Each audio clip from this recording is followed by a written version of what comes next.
नमस्कार। पद्मा की लाइब्रेरी में स्वागत है आप सभी का।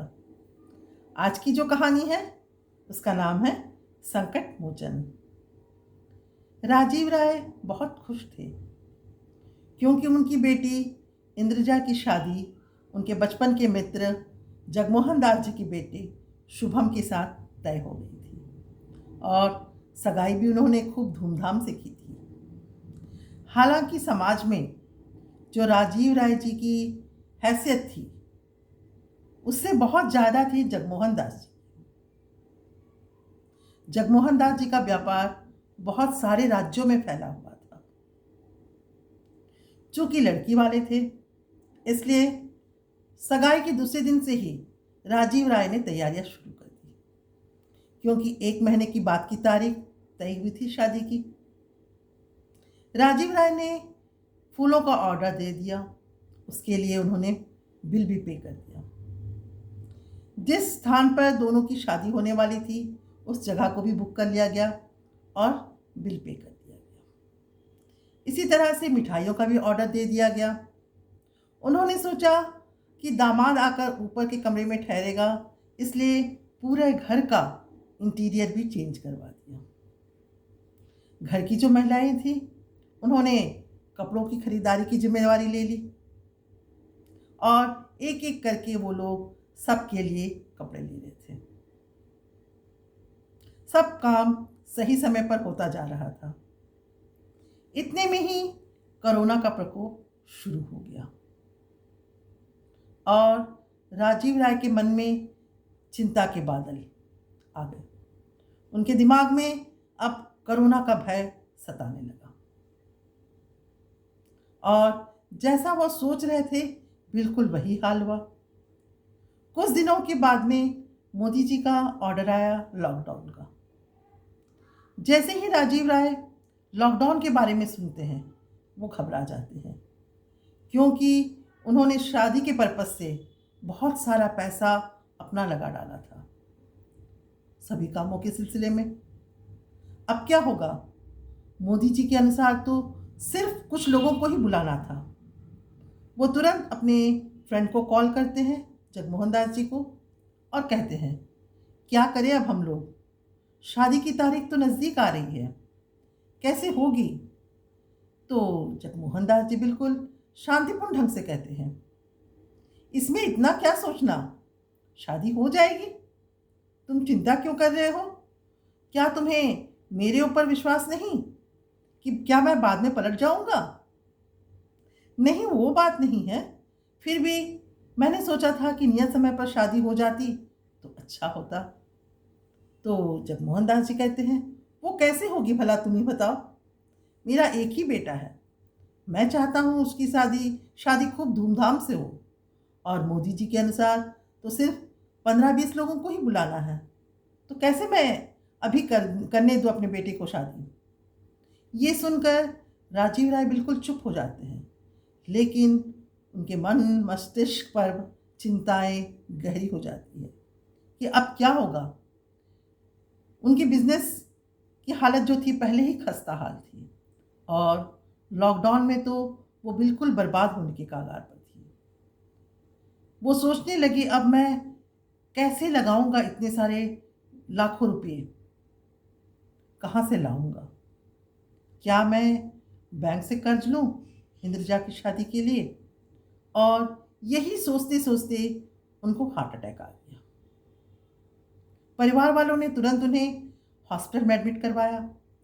डॉक्टरों की देखरेख और परिवार वालों की सेवा की वो जल्दी ही ठीक तो हो जाते हैं और घर भी आ जाते हैं, परंतु उनके दिमाग में अब सिर्फ इंद्रजा को लेकर शादी की चिंता थी और वो दिन भर वही सोचती थी।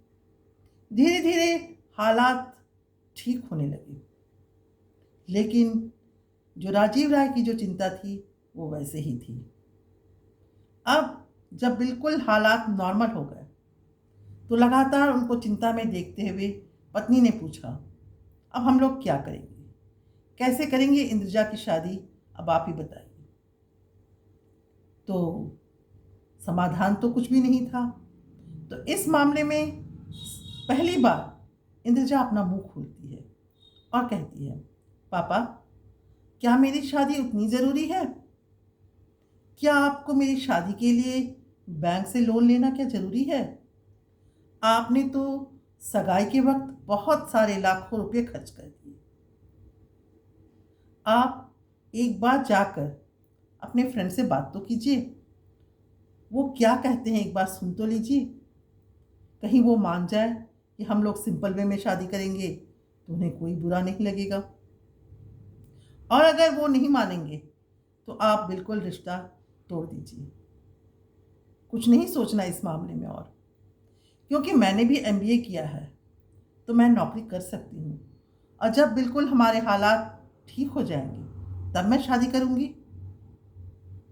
तो राजीव राय को ये समाधान उचित लगता है और वो दूसरे दिन सुबह अपने फ्रेंड को कॉल करते हैं और कहते हैं कि मैं तुमसे एक बार मिलना चाहता हूँ और शादी के विषय में चर्चा करनी है मुझे। तो जगमोहन दास जी कहते हैं, ठीक है, आ जाओ, आज मिलते हैं हम लोग। और नियत समय पर राजीव राय रेडी होकर जगमोहन दास जी के यहाँ जाने की तैयारी करती है। उनकी पत्नी उनको टोकती है और कहती है कि देखिए, आप जरा शांतिपूर्ण ढंग से बात कीजिएगा। यदि किसी क्षण आपको लगे कि आपका अनादर हो रहा है तो बुरा मत मानिएगा, और वहाँ से शांतिपूर्वक ढंग से आप आ जाइएगा, क्योंकि ये युग बदल चुका है और हर एक दोस्त श्री कृष्ण नहीं होता।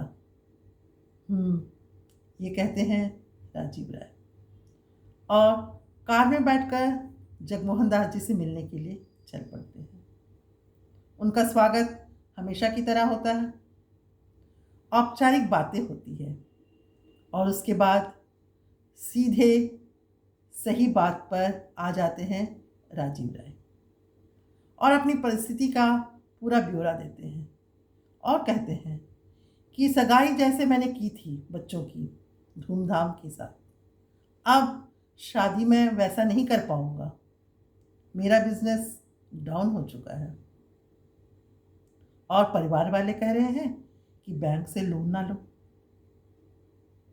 ये सुनकर जगमोहन दास जी कहते हैं, तो क्या करें, अब तुम ही बताओ। तो राजीव राय कहते हैं, क्यों ना हम सिंपल वे में शादी कर दे बच्चों की। तो बीच में ही टोकते हुए जगमोहन दास कहते हैं, नहीं, मैं तो अपने बेटे की शादी धूमधाम से करूँगा, और वो भी वैसे जैसे मेरी हैसियत है। और बैंक से लोन लेने के बारे में तो तुम सोचो ही मत। और दूसरा उपाय तुम क्या सोच रहे हो बताओ। तो राजीव राय कहते हैं, और दूसरा उपाय तो कोई नहीं है मेरे पास, बस एक ही है कि अब मैं इस रिश्ते को तोड़ दूँगा, क्योंकि मेरे पास और रुपये नहीं हैं बैंक से लोन लेने के सिवा। ये कहते हुए राजीव राय हाथ जोड़ देते हैं। तो तुरंत जगमोहन दास जी उनके जुड़े हुए हाथों को नीचे करते हैं और उसके कंधे पर हाथ रखकर कहते हैं, ऐसा तुम क्यों कह रहे हो? इंद्रजा तो हमारे घर की बहू उसी दिन बन गई थी जिस दिन मेरे बेटे शुभम के साथ उसकी सगाई हुई थी, और रुपये पैसे उसकी चिंता तुम मत करो, मैं लगाऊंगा, मैं खर्च करूंगा शादी में। और हाँ, तुम इस बात की भी चिंता मत करना कि लोग क्या कहेंगे कि बेटी की शादी में पिता ने खर्च नहीं किया, क्योंकि उन लोगों को पता भी नहीं चलेगा कि रुपये पैसे किसके लगे हैं।